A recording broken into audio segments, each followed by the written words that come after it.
je gwyddi cwr. Fer yn ffyrcyn ffotio'r o'r gyleir hwyg oras yn wbdron yn ocoed ffyr starw sio. Iniw, tar eich mwyl ced troc y sieb blion. Tŵrig yn stort, aig, eicor wffasac gyda fi nef cyntag yn Mhaolra deistynag y dianag syflir octodol. Is meddwl ffôl sy'n fwyle ac ar y claim Seoighe. A ta gailt leis an úsar Mhaolra Seoighe agus le Ghaelog Seoighe a warriog. Cuidim fáil sé riban ar a Flanagan a cuir spéis fi leis a cás agus a bhé lárnach sa prósis chun cinna rialta se haláhardom mala go dúr fi Mhaolra Uachtaránachta sa cás seo. Cuidim fáil sé cumá raibh siúd a lach páirt in úr slitse difrúile sa cás seo hána blianta. Agus a bheachtas gnéhantas ifigúrón stát áil, gur éigór a bhí geist a gás Mhaolra Seoighe. I will speak in both Irish and English this evening so as to ensure that everyone here is included in this historic event.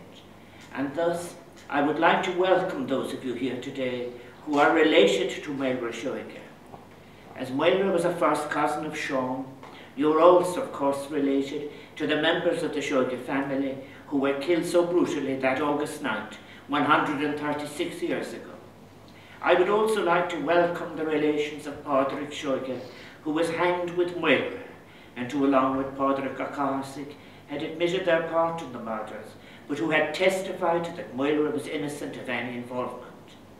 I have already welcomed Minister Charles Flanagan, who has been so central in securing a government decision to advise me as President of Ireland to grant a pardon in the case of Mhaolra Seoighe.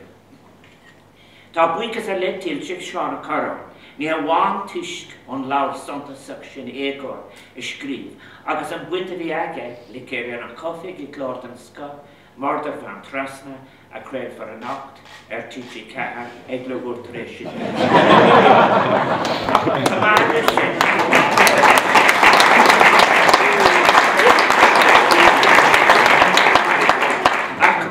Sin bhí sé anna cáirt liom héin agus with Cardley Céile á Cardnighe a nacht a eagra mo bhuicas go a hion. I would also like to welcome all of you who have been involved, as I have said, in your various ways in keeping the memory of this shameful episode in Ireland and Britain's history to the fore.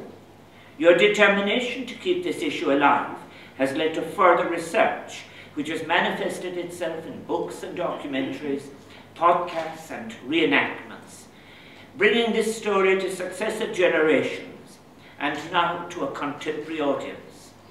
This interest, and it must be said, simmering outrage too, and steely determination to revisit this case has culminated in the government inviting Dr. Niamh Howland of the School of Law, University College Dublin, to undertake a formal assessment of the case of Mhaolra Seoighe.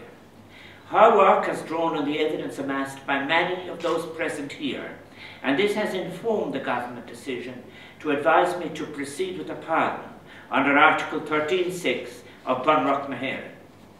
Please forgive me for not mentioning each of you by name, but you know yourselves how you have all played a part in us being here today to correct the historical record and to declare that a man, Mhaolra Seoighe, was wrongly convicted of murder and was hanged for a crime that he did not commit. Tá sean cleachta ag formhór mórage an scéal trúbhéalach se, dún mhara uafásacha de cúgar clinne, cuir deistena a cuir uafás an tíréig. Ní sé Uachtara in an Mhaolra a bheag an déon phobal harlóg le héad do bhaáil. Nís meas a fós spéidir do phobal túthe nos man trasna, a do bhuilas a raibh ag gach éinear a céile, agus annach go daoine gairta lena céile. Níl sé deachar an haolú ach irid, an scanar anama bhí an sa phobal céanna, sna húranta, sna léhanta, agus sna míana ina dhéagna do mharatha, agus an cosúlacht a bhí an scéil gur a bíad costan ó gairta lo féin, a bhí freigrach as an slád uafása go dtíanach an a bhas. Cuimhna mí iniu an gúgar a bhairiach in ihe sin I mílúnasa. Sean Seoighe, a bhean céile bríd, a bháthar maréid, a bhí 8 bliana d'aois, a héanaíon Peggy agus a bhacht níhall, a fuair bástar i hin lé níd na húnsa. Bhí anna méad a háile níd na dúnmharathe cóch tabaiste ceap. Léirí corcuig in Napoleon na cuarta agus politeoirí na líne sin, ná bhreibh dróhas ag na húdráis cosmuinter na héireann, phobal na Gaeltachta agus loch láithre na Gaeilge ach a háirithe. We must recall that English was not the language of those at the centre of this case. Both the murder victims and the defendants lived their lives through Irish, and few had any command of the English language or certainty as to its usage. When this heinous crime was committed, 5 members of a family butchered where they slept, the forces of an unsympathetic and arrogant colonial regime were unleashed on an already traumatized community. A combination of a systemic contempt for the Irish-speaking accused and an extraordinary zeal to secure convictions regardless of testimony and evidence that should have raised serious misgivings conspired to deliver what has been described as one of the clearest cases of miscarriage of justice in British legal history. That, for example, was the view of Robert Key. As President of Ireland, I would like to acknowledge the efforts of those British parliamentarians who over the years have sought to have this miscarriage addressed by the British authorities. Most recently Lord David Oldham, and of course the late Lord Avebury. While their efforts were ultimately unsuccessful, their commitment to exposing the flagrant breaches to the integrity of their legal system and its consequences for British-Irish relations was appreciated by many on this side of the Irish Sea.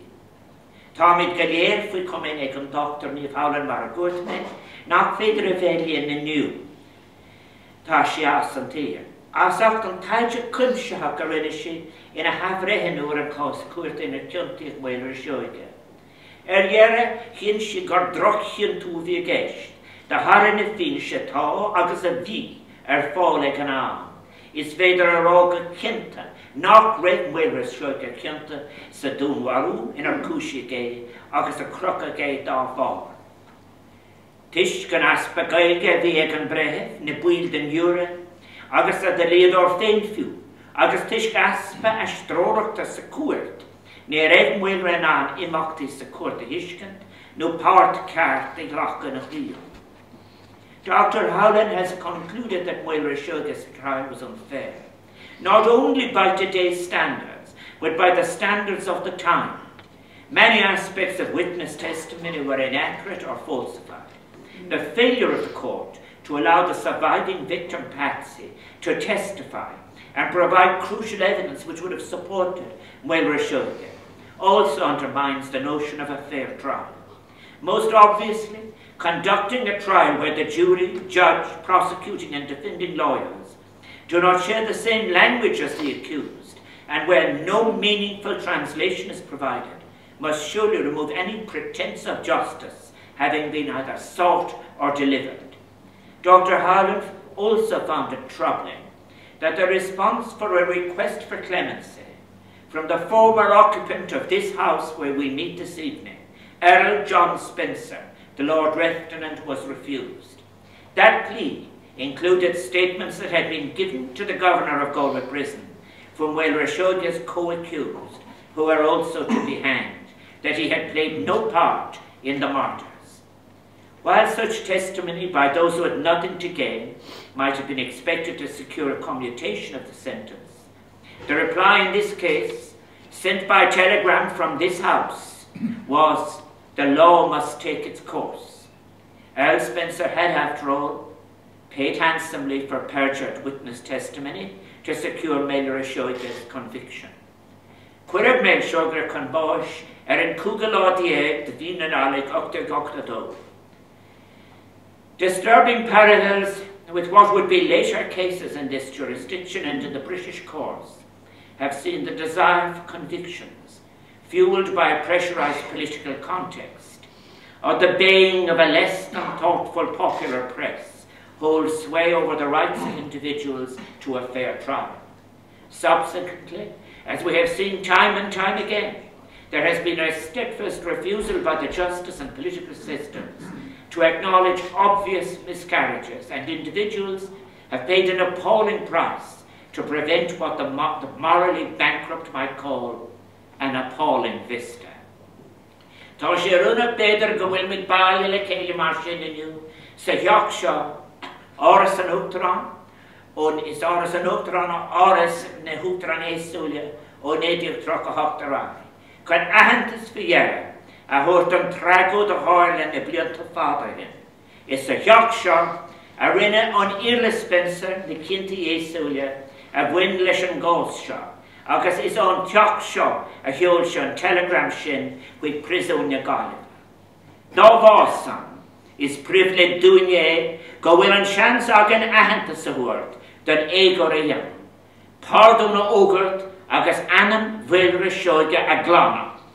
Tá me ag adabháil tar éis cétrach a sé bliain nach raibh Mhaolra Seoighe ceantach agus gur cuireadh chun báise tre próises lochta agus gur amráil cearta si bhí gceist na cás.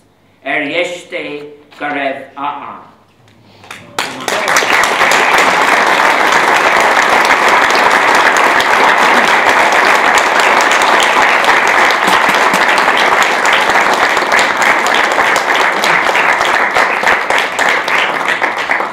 Sara sin oed me an pardon le me mark an ratatoi ceis. Mahúnas. De brígar ceantaigh an túsar Mhaolra Seoighe as má trasna chuine na Gaillimhe. Os cór giúra speisialta máile átlia I mína saona 882. I nún warú warid banant jogid agus gur cuireadh pian brefáise. Agus na brí an carúil ádiaag den nálig 882. Gur dúltaigh John Spencer fearónad na banrína trócrad an Mhaolra Seoighe sin. Agus na bhrí an cúgiláidea den nálig 882. Gur cuireadh an Mhaolra Seoighe sin chun báis trí na crochu I bhilsún na Gaillimhe. Agus na bhrí abhreithinú críochna údarásach an gás. A rinne gur ordachán ón tíise go bhréithin. Agus a bhíne sin conclúd an abhreithinne sin. Gur cinntu neamhthháilta de bhíar caidion an ama a bhí sa cinntu sa cás. Go bhfuil an rialtas tar éis ghlacu leis an mal ón aire drígus ceirteachas cónanis. Gan lítar leis na hasna sa cinntu go lóig an rialtas don Uachtarán Myles Joyce a ceart marthúnis a aim. Agus na brí go bhfuil an rialtas dá brí sin tar éis cónlú den Uachtarán marthúnas a bhuairt den Mhaolra Seoighe sin I lé an ceantathe sin. Anis de anam sin Myles Joyce an Uachtarán a héireann leis seo.